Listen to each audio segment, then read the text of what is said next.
technical. All right, I got my Daniel Ricciardo shirt on. I got my Tactical Fleet hat on. Let's go. The reality of the situation, if you are looking for a good deal, let's do technical on AutoTrader, CarGurus, cars.com. You can get the price rating. Now, with AutoTrader, it is really easy. Really easy. Go into your filters, pick whatever car you want. Now, if you're cross-shopping, cool. But go body style and then just go to pricing, go to price range, put your range in. And also underneath that, you'll see price rating. Good deal, great deal, but it's good or great deal on AutoTrader. On CarGurus, they have 4 delineations. They'll actually tell you something's a bad deal, which is interesting. My dealer friends probably hate that, and they should. They're paying for them to tell people that this is a bad deal. But as you're going in and you're putting in your price range, it'll tell you good or great price. Pick good or great, and you're going to see in your market what vehicles are out there that make sense to you. Full stop. It's that simple now.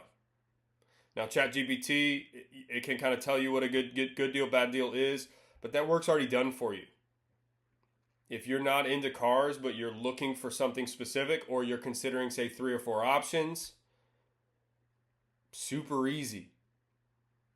Go on to CarGurus, go on to AutoTrader, go on to cars.com, and then flip into it and just see if you're considering different options, whatever. Same for new. Now, what does that mean on new a lot of times? It means that car may or may not have sat on the lot a little bit. If it's an EV or a hybrid, that can be slightly sketchy. Those batteries do not like to sit. Thanks, Axel. But anyway, any of your lot sitters, especially on new, but also on used, most of your car dealers are working on a 60-day cycle. They're trying to get that car sold within 60 days. So within 50 days, your first price change is going to happen. Within 30 days, a lot of times your next price change is going to happen. 45 days, your next price change is going to happen. So generally, they're going to drop their price down at, say, the 45 to 60 day mark or over that. And they're getting shouted at to get that car gone. I guarantee you. Now, also the discount or what you'll be able to negotiate on that car may be less, maybe more, but it's going to be less in the scenario of it's already priced great. So understand that. Not a big deal. If you find a nice car that just may have sat on the lot a little bit longer, and a lot of the Euros do because people don't know about them yet. That's your Huckleberry a lot of times. Make sure it's clean. Check all the photos. Check the Carfax, check the service history. If it's got good maintenance, especially on Euros, if it's got a good maintenance history, and then, dear Lord, when you go look at the car, when you go look at the car and you look in the seams, that's what you're looking for.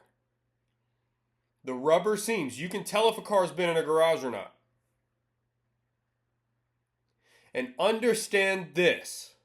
This is a key variable that a lot of people don't understand and don't notice. Class of car matters in how it was treated.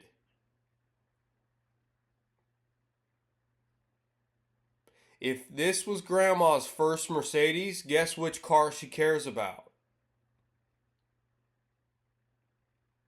Guess which car they cleared the garage for? If I look down my street, you know what cars are outside? The Chevys, the trucks, the Rams. You know which cars get put inside? The nice ones. And those nice ones heavily depreciate, and it may be a good deal in the used market. And it's the car that got babied.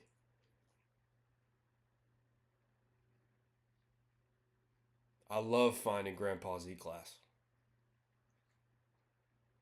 Because a 50 to 60,000 mile E-Class, or 30 to 40,000 mile E-Class may have some age on it, but that bad boy probably sat in the garage It probably was babied. It was driven, maybe 2 or 3 times a week.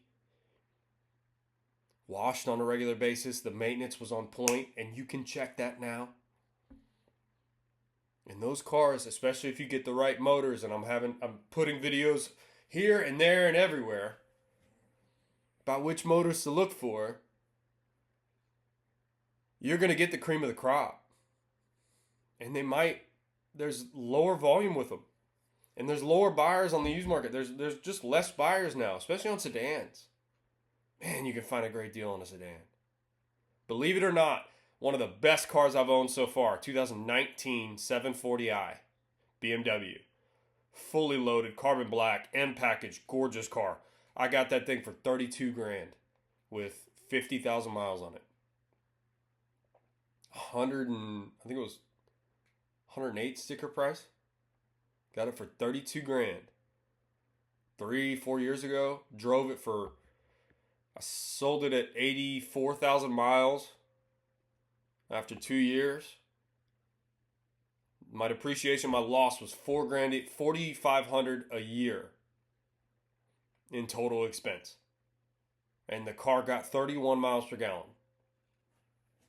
Especially on the highway. I drove it highway miles a lot. Now the brakes and the tires are a little bit more expensive. 1,000%. But if you can do a brake job yourself, or you got a good Euro that's honest about it, you're only paying a few $100s more. Now, I don't recommend everybody go buy a 7 Series. Don't get me wrong. 3 Series, 5 Series, great cars, a lot of space. X540i, X340i, or the 30is. Good cars. And again, they were treated nicely. That's the car that they kept nice. So where is the value? Like, comment, subscribe. Let me know.